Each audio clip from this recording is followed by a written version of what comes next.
the Democrats. Bill? Okay, Ron Claiborne, thank you, sir.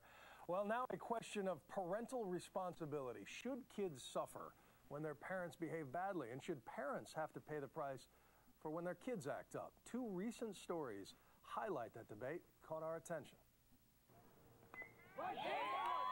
Parents of Little Leaguers all over pitch in and help their local teams raise money. But one 7-year-old in Freetown, Massachusetts was suspended for 2 Little League games last week, not for anything he did, but for what his mother failed to do. It's my fault. I get it. I really, really do. Jody Hooper didn't show up for her scheduled shift at the concession stand, and per league rules, her son was punished for her delinquency. Being suspended means the child did something wrong. The child didn't do anything wrong.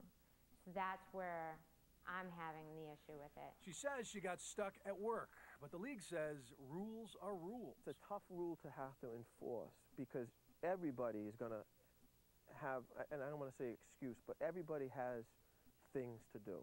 The suspension has sparked debate. Just how much should a child suffer for the sins of their parent, or vice versa? In Hamilton, Ohio, teenager Brittany Gegner failed to complete her court-ordered GED courses 3 years ago, and the judge blamed her father for her delinquency. I'm going to make sure my child is educated. And last week, the judge sentenced him to 6 months in jail. Yeah, I'm about to be 19, and I mean, my dad's getting punished for something that I did when I was 16, you know? It's like I should, if anybody, be punished for this. I would way rather me go to jail than my dad. And joining us now is child psychologist Dr. Michael Bradley, author of Yes, Your Teen is Crazy. Good to see you again, Doc. Thanks for being here. Let's start with the little baseball player. All the parents in the league had to sign a contract before the season started saying, well, I'm going to show up. Knowing that, what do you make of this punishment? It's an illegal contract. You're holding the child accountable for something the parent was supposed to do. You know, it popped in my head when I first heard the story, this poor kid sitting on the bench, not being able to play, ashamed, feeling sad for something he had no control over. It wasn't his contract. It wasn't his deal. It was the mother's fault.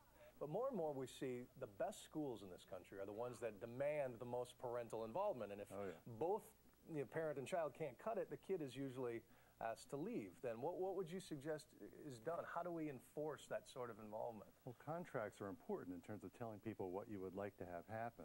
But how you enforce the contract is the key. Do you hurt people to get them to do the right thing, or put them in a position where they fail to earn something? Like the Little League, they could post $100 when they sign on as the parent of a child. If you show up, you get your $100 back. If you don't, $100 goes to uniforms. So it's put back in the hands of the parent, not hurting people to try to get them to do the right thing. Let's turn to the second case, the GED, the judge sending the father to jail. Actually, another judge overturned it. The father didn't have to do 6 months, but he still did a few days and was shamed for it. What do you make of that sort of that technique? You know, again, it depends on the situation. If the father was negligent, just blowing things off, not trying, then yeah, he deserves a consequence of some sort. But you have to give people the tools to get things done. If you just say to the parent, hey, get your kid there, what if the kid grabs the door jamb and says, I'm not going and you can't make me? We're not allowed to beat them anymore.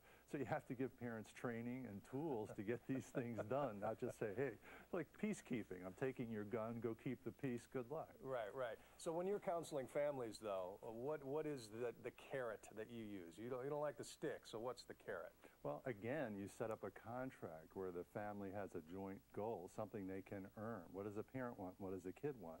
And you say, okay, everybody agree to this, sign on, but you're accountable for your own behavior, not the behavior of another person. The parent can be accountable for trying to help the kid, sitting down and working with them, offering rewards and consequences, but to carry them across the finish line, that's a tough one. Unless you're going to beat them, it's a tough one. Okay. Michael Bradley, always great to have your insight. Thank you. It's good to see you, Bill. All right. Kate? Bill, a landmark decision has cleared the way for an inspirational sprinter to